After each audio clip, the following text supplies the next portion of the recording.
The sunlight streamed through the tall glass windows of the ivory terrace, catching the shimmer of silver cutlery and champagne glasses.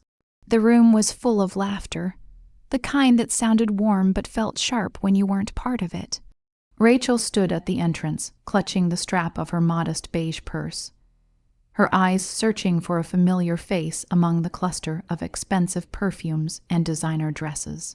Her cousin, Samantha, spotted her first.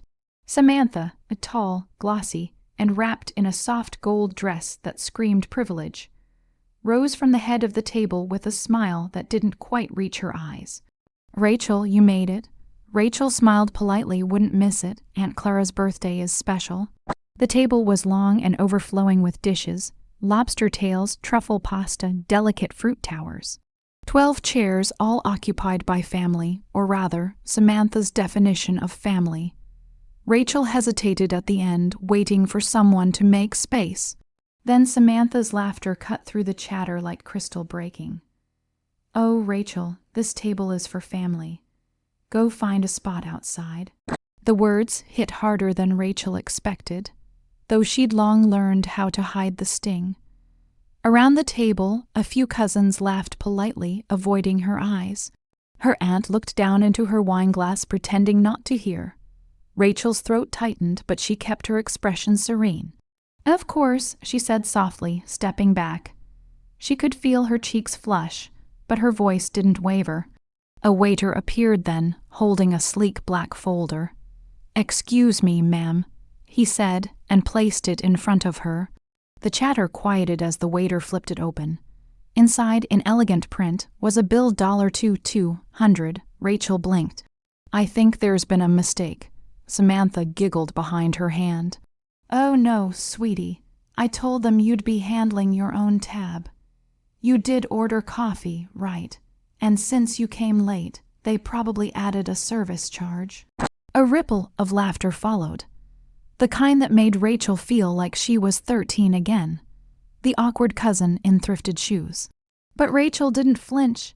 Instead, she calmly picked up her cup of cappuccino, took a slow sip, and set it down again. "You're right," she said, her voice quiet but razor sharp. She closed the black folder and pushed it gently back toward the waiter. "But I think you should check with the host. She looks like she enjoys picking up tabs."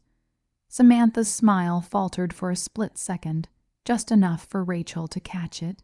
The waiter, unsure what to do, turned towards Samantha for confirmation. Rachel smiled faintly, turning toward the patio doors. "Enjoy brunch," she said, and walked away, her heels clicking against marble. Outside, the city air felt cooler. The humiliation burned still, but beneath it, something colder and stronger stirred. This time, Rachel thought, they'll remember me differently. That night, Rachel sat by her apartment window, the city lights painting gold streaks across her face. The taste of that bitter coffee still lingered on her tongue. But it wasn't just about a bill or a cruel remark. It was the echo of something much older, the wound that never healed. Her mind drifted back to her father's workshop. The smell of sawdust and varnish, the rhythmic hum of machines that was home once. Her father, Daniel, was a craftsman, gentle and brilliant. He'd built the first line of luxury furniture that later became the cornerstone of Claremont & Co., the family business now run by Samantha's father, Richard. Rachel could still hear his voice from those late nights in the workshop. One day, Ratch.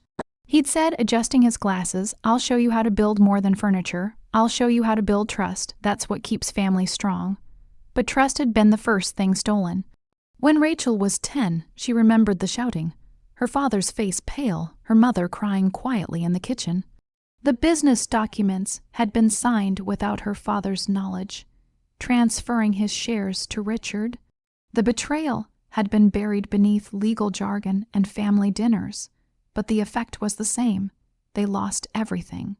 They moved into a smaller house, her mother taking 2 jobs, her father working in someone else's workshop. Meanwhile, Richard's family rose higher, their name printed in magazines and luxury catalogs.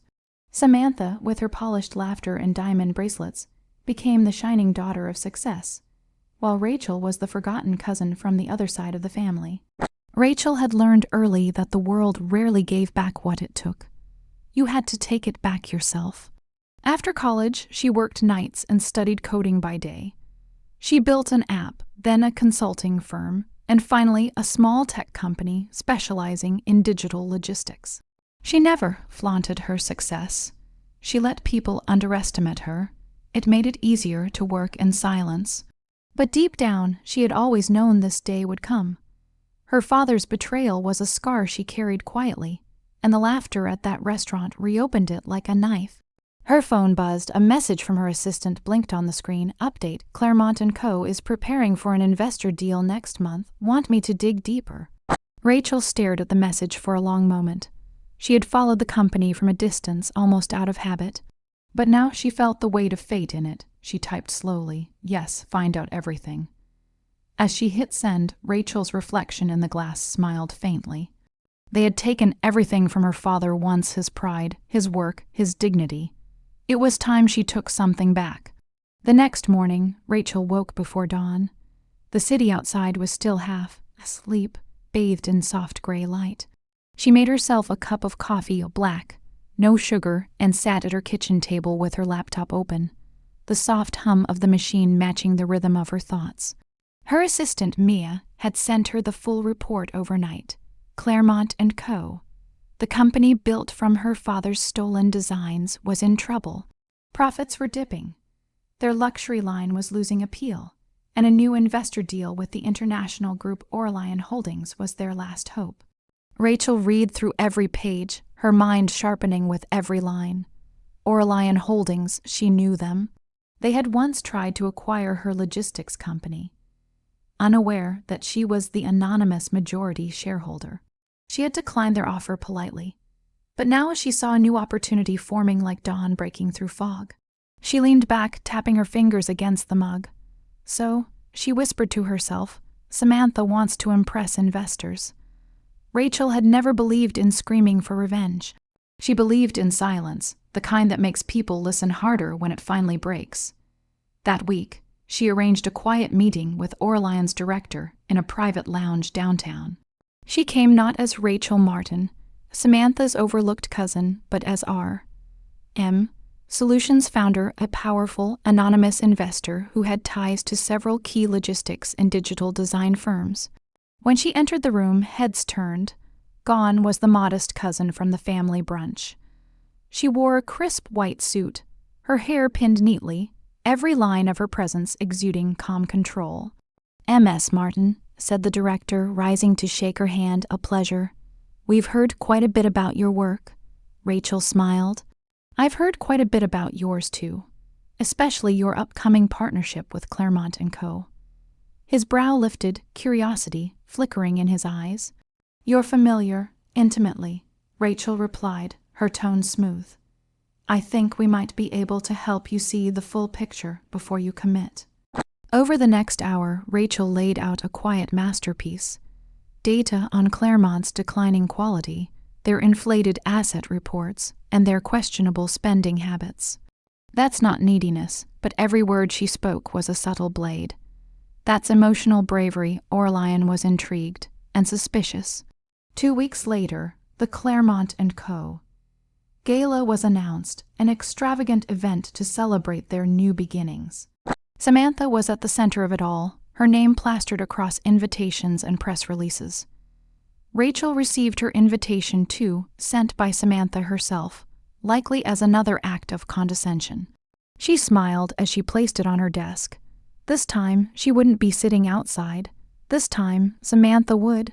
The Claremont & Co. Gala was a spectacle of glass and gold, chandeliers dripping light like diamonds, violins humming beneath polite laughter. Reporters lined the red carpet, snapping photos of the city's elite. At the center of it all stood Samantha, radiant in a scarlet gown, her smile practiced and perfect. Rachel arrived quietly. She wore a simple black dress, elegant, understated, commanding in its calm. She moved through the crowd like a whisper, unnoticed at first. But when the investors from Orlion Holdings entered, they found her immediately. greeting her with the kind of respect Samantha would have killed for. Samantha's smile flickered. "Rachel," she said, her voice dripping with artificial sweetness, "I'm surprised you came. Didn't think these events were your kind of thing." Rachel's lips curved slightly. "Oh, I wouldn't miss it. Family should support each other, don't you think?" Samantha laughed, but it sounded strained. Of course. As the evening unfolded, Rachel watched from a distance. She saw Samantha boasting to the investors, waving her champagne glass, laughing too loudly. It was almost too easy. The air shimmered with arrogance, and Rachel waited for her moment. When the presentation began, Samantha stood on stage beside a large digital display showing the company's projections. Her speech was rehearsed, full of buzzwords and empty promises. She didn't notice Orlion's director whispering to his team in the front row, brows furrowed. Halfway through, the lights dimmed slightly, a planned transition, or so Samantha thought. But the next slide that appeared on the massive screen wasn't hers. It was Rachel's. The logo of R.M. Solutions glowed in white letters against a black background, followed by a single statement. "Integrity is the foundation of every lasting legacy." Then came the data, leaked emails, forged numbers, discrepancies in Claremont's reports. The room buzzed with murmurs, gasps, whispers. Samantha froze, her hand trembling around the microphone. "WH, what is this?" she stammered. Rachel stepped forward from the crowd, calm and composed. "That would be your company's real record," she said evenly, "the one you hid from your investors." The room turned toward her, cameras flashing, journalists already taking notes. Samantha's face drained of color. You did this." Rachel tilted her head slightly. "You said once that your table was for family. I thought it was time I reminded everyone what kind of family we really are." Silence fell heavy. The investors stood, murmured apologies, and left. The press surrounded Samantha, shouting questions she couldn't answer. Rachel turned and walked out, her heels steady against the marble floor. A month later, Claremont & Co. declared bankruptcy. The assets were auctioned quietly, and through an anonymous holding company, Rachel bought every piece, the brand, the name, even the building. At the next family gathering, a modest dinner at the very same restaurant where it had all begun, Rachel arrived early. This time, she sat at the head of the table. Samantha entered last, pale and uncertain, her confidence stripped bare. Rachel smiled warmly and gestured toward the empty seats near the back. "I'm sorry, Samantha," she said softly, her tone almost kind. "This table is for family. You can find a spot outside." The words hung in the air, quiet and devastating. Rachel took a sip of her coffee, the taste smooth and dark. For the first time in years, it didn't feel bitter. It tasted like peace and just the faintest hint of revenge. "Would you like me to now merge all 4 chapters into one seamless 8-0-0-0 character story with smooth transitions, natural pacing, and stronger emotional continuity? It'll read like a short story you can publish or post directly."